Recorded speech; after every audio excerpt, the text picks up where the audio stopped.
우리 성도님들 혹시 외식 좋아하십니까? 밖에서 식사하시는 거. 저는 보시면 알겠지만 외식 좋아합니다. 맛있는 거 먹는 거 참 좋아합니다. 그런데 이제 뭐 혹시 오해하실까봐 외식을 하게 되면 이제 아이들과 같이 이렇게 나가서 식사를 하는 경우가 되게 많은데요. 그러다 보니까 아무래도 아내와 단둘이 식사할 수 있는 기회가 많지 않아서 조금 서운할 때도 많습니다. 그래서 기회가 생기면, 틈이 생기면 아내와 단둘이 식사를 하려고 노력을 많이 합니다. 그런데 최근에 또 아이들 학교를 가고 또 잠깐의 또 시간이 나서 아내와 근처에 괜찮은 식당에 가서 맛있는 음식을 먹고 나왔습니다. 먹고 나오는 길에 이제 아내는 잠깐 이제 손을 씻으러 들어가는데 그 식당 마당에 나왔는데 마치 우리 교회 주변에 있는 굉장히 꽃 화단처럼 굉장히 화단을 예쁘게 만들어 놓고 예쁜 꽃들이 피어져 있는 겁니다. 그래서 와, 어쩜 이렇게 꽃을 잘 키워놨지? 라는 마음이 들어서 아내를 기다리면서 휴대폰을 꺼내서 막 사진을 찍고 있었습니다. 근데 이제 아내가 이제 볼일을 다 마치고 이제 나왔어요. 그리고 저한테 와서 이야기를 건네더라고요.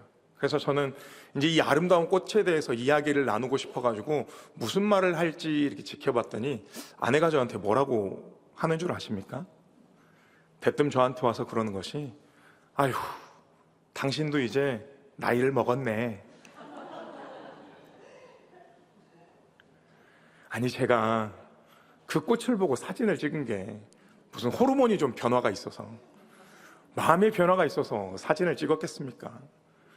하나님이 베풀어 주신 그 꽃이 너무나도 예뻐서 그렇게 사진을 찍었는데 세상에 제 마음도 모르고 저보고 나이 먹었다고, 이제 늙어간다고 이야기를 하니까 살짝 서운하기도 했습니다.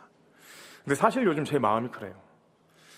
출근을 할 때 창밖을 바라보고 하늘을 바라보면 어찌나 아름다운지, 계절이 변할 때마다 녹음이 짙어져가는 잎사귀를 봐도 얼마나 아름답고 예쁜지, 정말 하나님이 이 세상에 베풀어 두신 이 모든 자연의 변화, 계절의 변화를 바라보면 제가 이제 목회자라서 그런지는 모르겠지만 그 자연을 보면서 이런 생각을 합니다.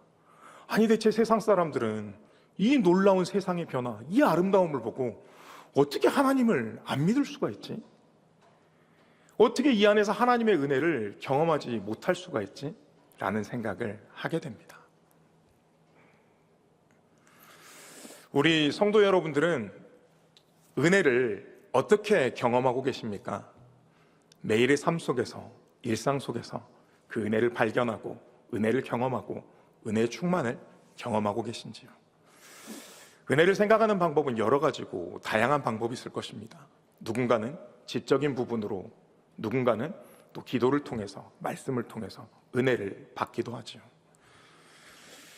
그런데 저는 이 말이 최근에 가장 와닿았습니다. 제가 되게 좋아하는 책이기도 하고 작가이기도 한 필립 얀시라는, 신학자는 아니지만 신학 서적을 적는 그 작가가 있거든요. 제가 믿음이 흔들리거나 또 믿음의 중심을 잡고 싶을 때 이 작가의 책을 즐겨보고 반복해서 읽는데, 그 책은 내가 그리스도인이 되었을 때 누구도 내게 말해주지 않았던 것이라는 책입니다. 그 안에 정말로 제가 좋아하는 구절이 있는데요, 이 작가는 사실 조금 본질적이고 조금 어떻게 보면 비판적인 사고로 또 하나님을 바라보고 하나님의 은혜를 경험하는 사람인데, 그 사람이 이렇게 기록한 내용이 있습니다. 내가 지금까지 들어왔던 모든 기독교의 용어들은 사실 퇴색되고 그 의미를 잃어가고 있다.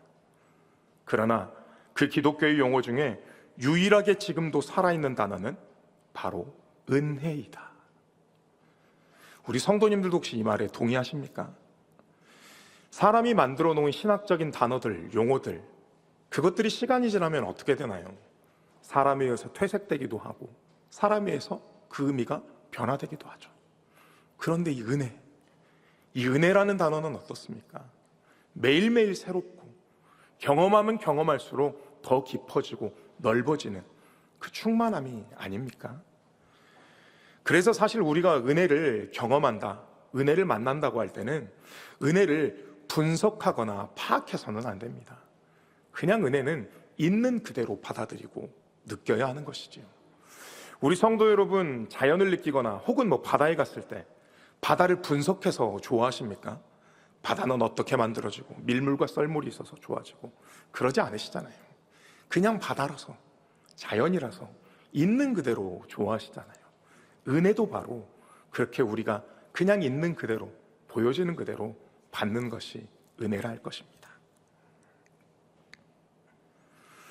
그래서 이 은혜에 대한 이야기를 오늘 본문을 통해서 지금은 은혜를 받을 때라는 제목으로 오늘 조금 더 깊게 살피고 나눠보고자 합니다. 서두에 이렇게 은혜가 너무 좋다, 은혜를 받는 것이 중요하다라고 이야기를 했는데, 사실 오늘 본문을 봉독하시면서 어떤 마음이 드셨습니까? 아니, 세상에 제목은 그렇게 만들어 놓고 전혀 은혜가 되지 않고 고난이고 힘들고 어려움에 대한 본문을 이야기하면 어떻게 우리가 은혜에 대한 이야기를 나눌 수 있을까요? 또 생각도 하셨을 겁니다. 그리고 마침 또 오늘 본문의 표제가 이렇게 또 적혀 있거든요. 고난당한 자가 마음이 상하여 그의 근심을 여호와 앞에 토로하는 기도. 사실 오늘 본문의 배경이 그렇습니다. 실제로 망한 이스라엘 백성이 그들의 죄와 잘못을 통회하며 후회하며 적은 기도입니다. 왜 우리가 하나님의 말씀을 듣지 않았을까? 하나님께 주목하지 않았을까? 그런 마음으로 적었던 본문이라는 것이죠. 그런데 이렇게만 끝나버리면 제가 오늘 설교를 하는 의미, 이 본문을 통해서 받을 수 있는 메시지를 우리가 얻을 수 없을 것입니다. 그런데 이렇게 끝나지 않고 오늘 본문 13절 말미에 이렇게 우리에게 중요한 메시지를 전해줍니다. 13절 말씀입니다. 다 같이 봉독합니다. 시작.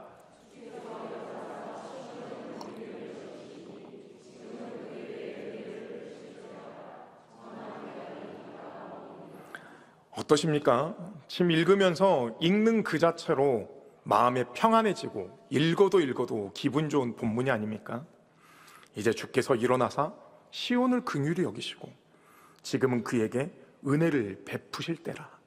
이제 정한 기한이 다가오고 있다라고 이야기합니다. 오늘 이 13절의 본문을 통해서 우리가 두 가지를 먼저 점검해보고 가야 되는데요. 첫 번째는 무엇이냐? 은혜를 베푸실 때가 있다라는 것입니다. 그런데 이 은혜를 베푸실 때가 언제입니까? 나의 계획입니까? 아니면 하나님의 때입니까? 하나님의 때이지요. 그러나 우리는 은혜를 언제 경험하고 싶어 합니까? 내가 정한 때, 내가 원하는 때 경험하고 싶어 하죠. 그래서 우리는 은혜가 없다라고 하기도 하고, 왜 나는 은혜가 말라버렸을까? 이야기하기도 하는 것입니다. 그런데 오늘 13절 본문에서는 분명히 이야기합니다. 은혜가 없는 것이 아니다. 분명히 은혜는 있다. 그런데 그 은혜의 주어, 은혜의 주인은 누구냐? 바로 하나님. 하나님이 정하신 때에 분명히 은혜가 있음을 우리에게 알려주고 있습니다. 두 번째 중요한 것은 무엇이냐? 오늘 본문이 시작하는 바로 이 구절, 주께서 일어나사라는 이 구절입니다. 이 주께서 일어나사라는 구문을 그 히브리어 원어로 살펴보면 타쿰입니다. 이걸 조금 번역해드리면 쿰, 뒤에 나오는 쿰은 일어나다라는 뜻입니다. 그리고 접두사로 붙어있는 이 타는 어떤 목적을 가지고 시작하다라는 의미를 가지고 있습니다. 그래서 이 연결된 타쿰을 연결하면 어떤 목적을 가지고 일어나기 시작하신다라는 의미를 갖습니다.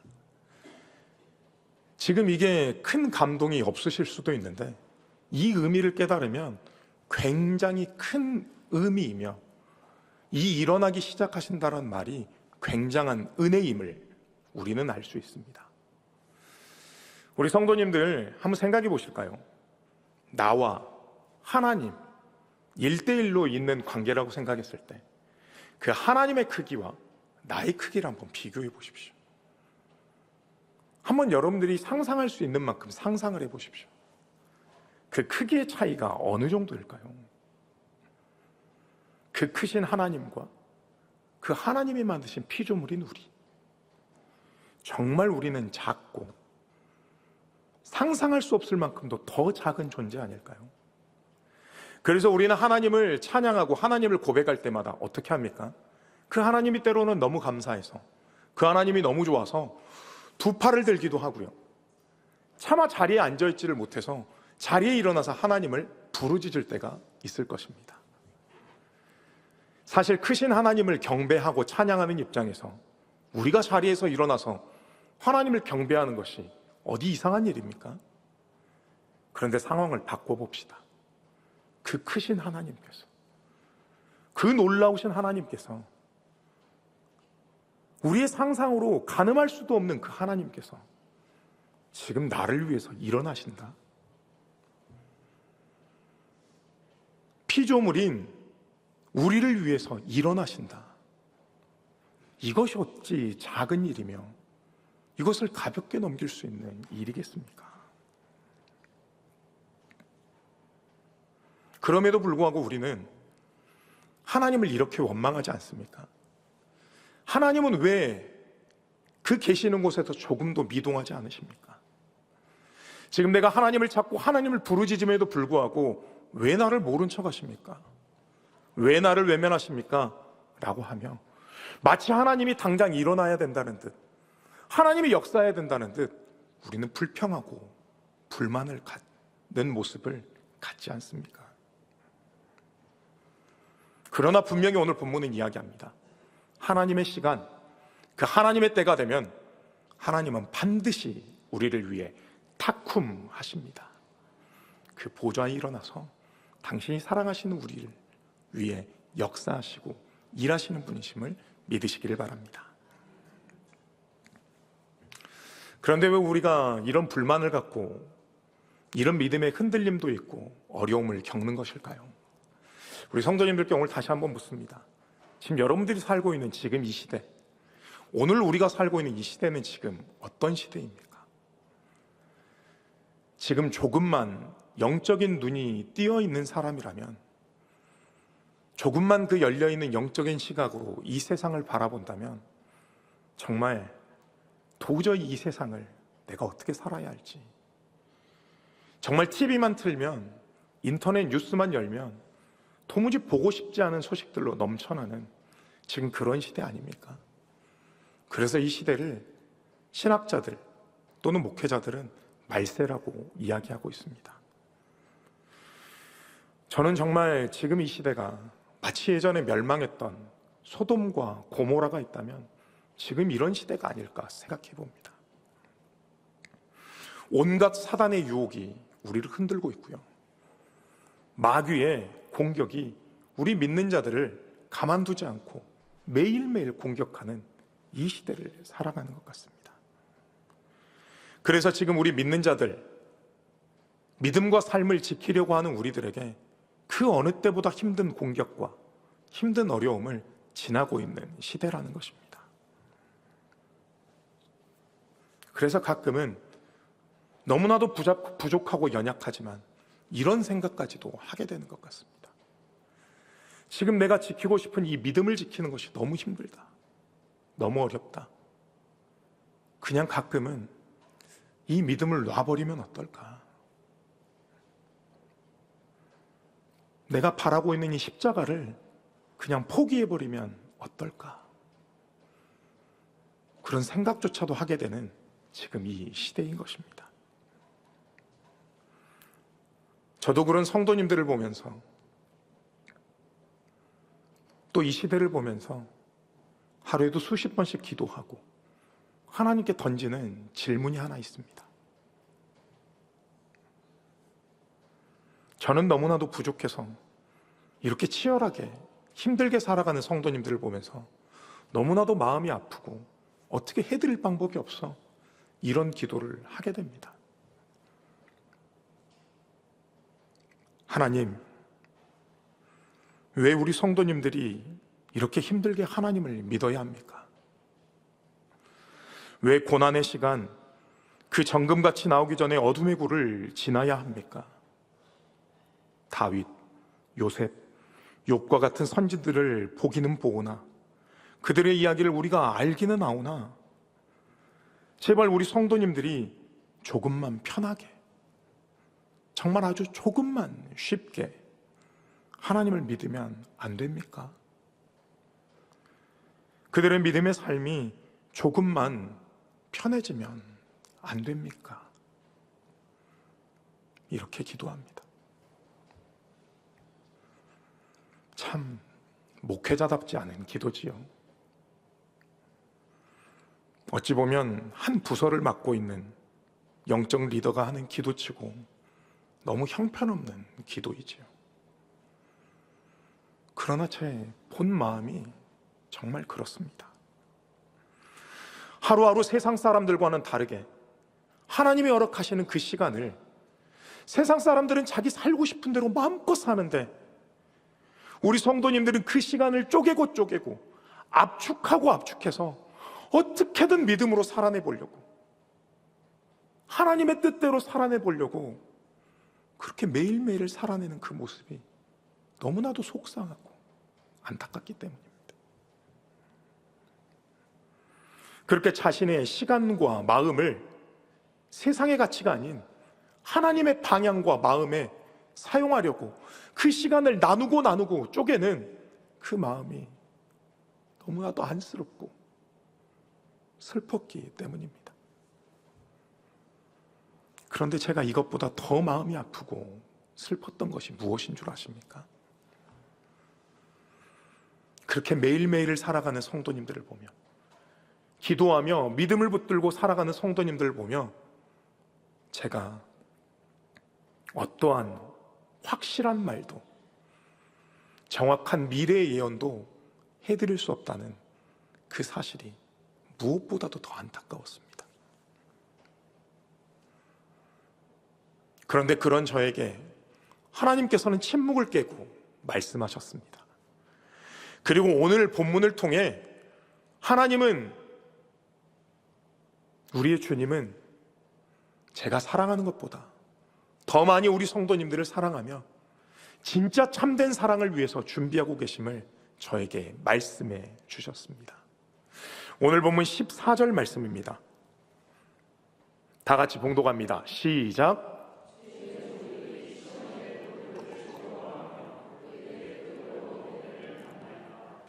주의 종들이 시온의 돌들을 즐거워하며 그의 티끌도 은혜를 받는다고 합니다. 성도님들, 성경에 적혀져 있는 하나님의 역사하심은 그냥 아무런 생각 없이 적혀져 있는 것들이 아닙니다. 우리가 히브리서 2장의 말씀처럼 선진들의 믿음, 그리고 보이지 않는 것들의 보이심의 표현으로 적혀 있는 것입니다. 오늘 본문도 이 시편의 기자가 그저 하늘의 영감만으로 단순히 작성한 것이 아닙니다. 반드시 이루시고 완전으로 인도하실 하나님의 역사의 증언이요, 하나님의 분명하시고 신실하신 약속을 기록하신 것입니다. 그렇다면 오늘 본문이 의미하는 내용은 무엇일까요? 먼저 시온의 돌, 이 시온의 돌이 무엇입니까? 서두에 말씀드린 대로 지금 이스라엘은 멸망했습니다. 그리고 그들을 든든히 지켜주던 시온 성도 무너져 내렸습니다. 바로 그 무너져 내려버린 그 시온 성의 돌을 의미하는 것, 그 성벽의 폐허를 의미하는 것이 바로 시온의 돌입니다. 그런데 지금 본문은 무엇이라고 이야기합니까? 무너져버린 폐허의 돌이 기뻐한다라 이야기합니다. 그런데도 놀라운 사실은 무엇인지 아십니까? 이 폐허의 돌이 기뻐하는 것으로 끝나는 것이 아니라 그 폐허 주변에 있는 티끌, 먼지들까지도, 그 먼지 하나하나까지도 다 하나님의 은혜를 받는다라고 이야기하고 있습니다. 성도님들, 우리가 하나님 앞에 나아갈 때, 하나님과의 관계를 맺을 때 첫 번째로 하는 것이 무엇이지요? 나의 부족함, 나약함, 죄됨을 하나님 앞에 회개하고 나아가는 것이죠. 당시 이스라엘 백성들도 그랬습니다.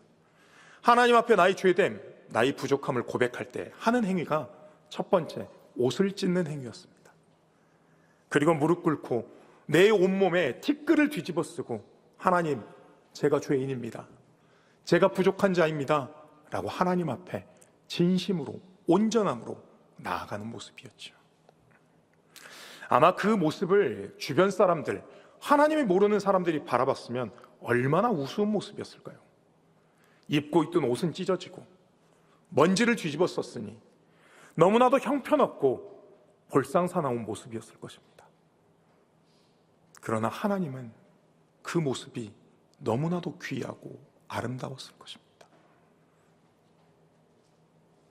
나의 작은 죄까지도, 나의 작은 잘못까지도 하나님께 토설하고 온전히 고백하는 그 모습, 그 마음을 보시며 하나님은 세상 사람들은 비난할지라도 나의 사랑하는 자여, 내가 뒤집어 쓰고 있는 그 티끌까지도, 내 인생의 자랑뿐만이 아니라 수치와 잘못까지도 내가 영화롭게 하고 그 모든 것이 은혜가 되게 하리라, 그렇게 우리를 품어주시고 함께 하신다라는 말씀이 오늘 바로 이 본문 14절의 말씀인 것입니다. 그렇다면 오늘 이 시간 저에게 다시 한번 반문할지도 모릅니다. 목사님, 그런데 제가 그렇게 토설하고 그렇게 하나님께 외쳐 불러도 그 하나님은 제 인생에 응답하지 않으시던데요. 대체 어떻게 하나님이 제 인생에 응답하실 수 있다는 말입니까? 내가 어떻게 은혜를 더 발견하고 살 수 있냐는 말입니다 라고 질문하실지도 모릅니다.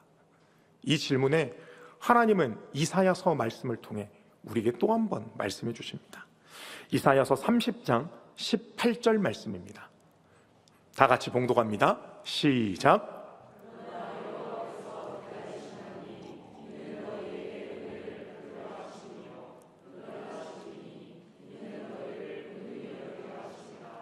대저 여호와는 정의의 하나님이시라. 그를 기다리는 자마다 복이 있도다.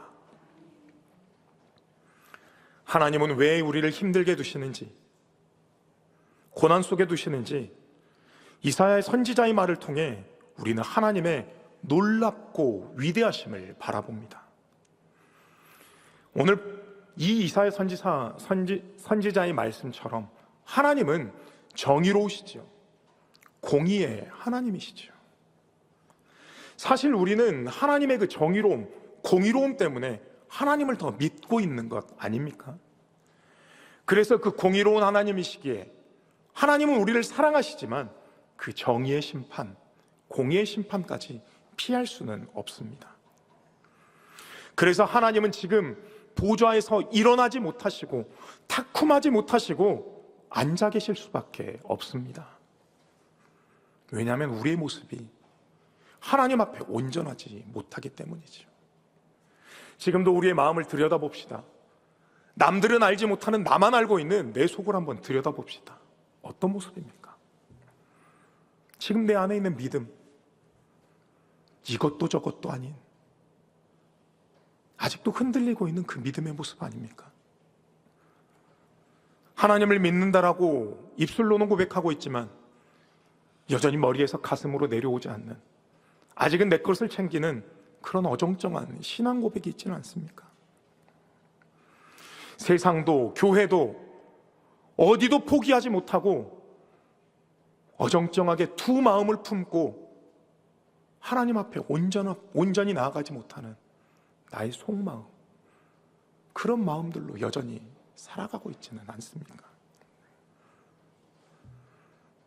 그런 우리를 바라보시기에, 그런 우리이기를 아시기에 공의로운 하나님, 정의로운 하나님은 지금 그 자리에서 일어나지 못하시며 우리가 온전해지기를, 우리가 그 은혜를 발견하고 하나님 앞에 나아가기를 지금도 앉아 참고 기다리고 계시는 것입니다.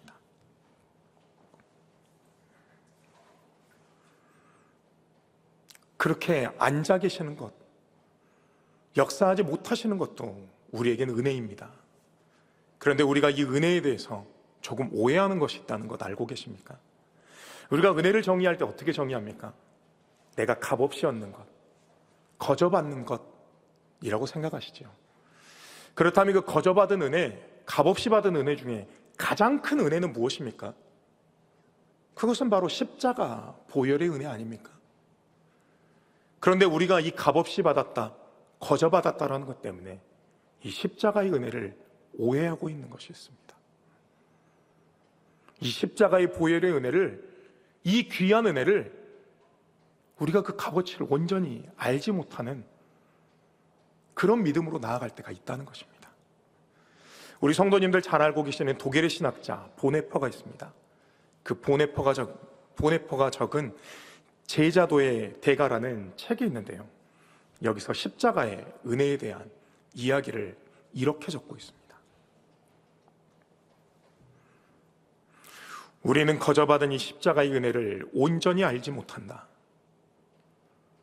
이 은혜를 우리에게 허락하기 위해서 하나님은 보좌에 앉으사 자신의 아들의 순환과 수치를 참으셔야 했고, 심지어 그 아들의 생명이 꺼져갈 때까지 그 보좌에서 참으셔야 했다.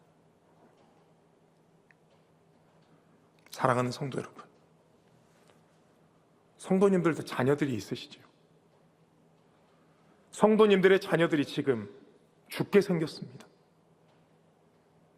생명을 잃게 생겼습니다. 성도님들은 그 자리에 가만히 앉아 계실 수 있으십니까? 지금 내 자식이 죽게 생겼는데 아무것도 하지 않고 그것을 지켜보고 참고 계실 수 있냐는 말입니다. 하나님은 우리를 깨끗게 하시기 위해서 당신의 자녀가 죽어가는 것을 보좌에 앉으사 참으셨습니다. 아무것도 하지 않은 것이 아니라 그 은혜를 우리에게 허락하기 위해서 그 자리에서 참고 견디고 그렇게 당신의 아들을 우리에게 보내주셨다는 것입니다. 지금도 그렇습니다. 우리에게 허락된 온전한 복을, 온전한 은혜를 허락하기 위해서 그렇게 하나님은 참고 기다리고 계시는 것입니다. 내가 온전해질 때까지, 100% 완전한 믿음이 될 때까지 하나님은 우리를 위해서 참고 기다리고 계신다는 것입니다. 사랑하는 성도 여러분, 이제 그 하나님이 느껴지십니까? 나의 아버지 되시며 나의 모든 것 되시고 나를 사랑하시는 그 하나님의 마음이 보이십니까? 하나님께서는 우리의 오해와 다르게 한 번도 쉬지도 않으셨고 졸지도 않으시며 우리를 방관하지도 내버려 두지도 않으십니다. 지금도 우리에게 은혜를 주시려고, 당신의 자녀에게 합당한 복을 주시려고, 이 모든 고난과 순환과 어려움을 통해 우리를 온전케 하시려고 누구보다도 안타까운 마음으로 그 보좌에 앉아 우리를 참고 기다리고 힘주며 기다리고 계시는 것입니다. 이제 우리의 시간입니다. 이제 우리가 결단하고 반응해야 할 시간입니다. 나의 육신의 정욕, 안목의 정욕, 이생의 자랑 같은 세상에 헛된 것들이 있다면 이제는 우리 내려놓아야 할 때입니다. 하나님에 대한 원망과 불평, 이런 것들이 있다면 이제는 온전히 하나님의 뜻을 알고 하나님의 마음을 알고 하나님을 향하여 바로 서시기를 소망합니다. 그리고 그 비워낸 마음에 주님의 가르침, 사랑, 거룩함을 채워 넣으시기를 바랍니다. 그렇게 성령의 도우심으로 내 안에 나를 인도하시고 나와 함께 하시는 온전한 주님의 가르침으로 거듭나는 우리가 되기를 소망합니다. 그렇게 비로소 내가 주님으로 온전한 그때에, 성령이 충만한 그때에 하나님의 타쿰, 그렇게 보좌에 일어나사 역사하심으로 나의 모든 것을 은혜로 바꾸시고 내 인생의 티끌까지도 하늘의 은혜로 충만하게 만들어 주실 것입니다. 그렇게 하나님의 타쿰의 시간을 누리고 허락하신 은혜로 충만한 그 모든 것을 누리는 우리 귀한 성도님들이 되시기를 주님의 이름으로 축복합니다.